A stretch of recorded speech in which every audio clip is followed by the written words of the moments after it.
Begin by removing the protective covers. Next, unscrew the first screws located on the head tube.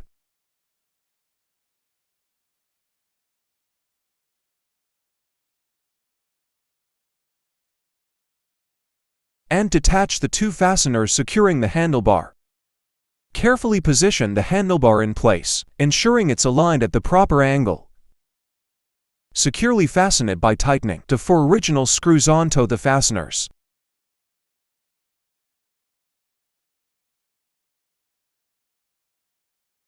Begin by removing the front wheel protector. Unscrew the bolt at the end of the front fork to remove it. Mount the disc rotor to the matching position of the front wheel, with 6 screws to screw tight. Unscrew and remove the nuts from both sides of the front wheel axle. Lift the front fork and position the front wheel at the end of the fork. Ensure that the disc rotor is accurately centered in the brake caliper. Then, screw tight the nuts on both sides of the axle. And put the protectors on the nuts. Place the fender in the matching position, and slide the lawn screw from the front end.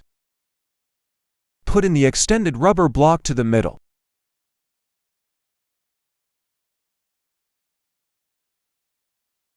Followed by a nut to screw it tight.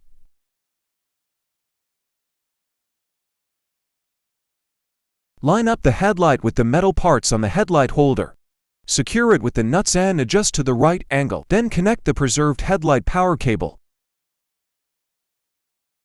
Place the battery onto the base and push it forward until it locks into place.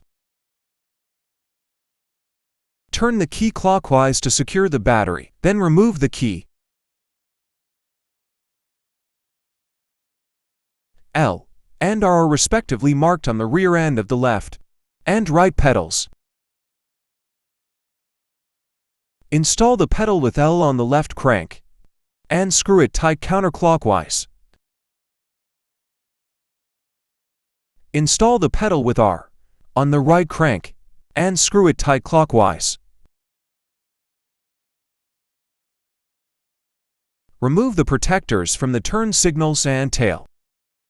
Then, securely attach the left and right turn signals into their respective reserve slots. There's a fastening nut for each down below. Please screw them.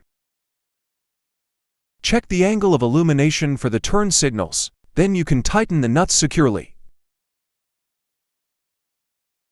Finally, remove the seat protector to complete the assembly.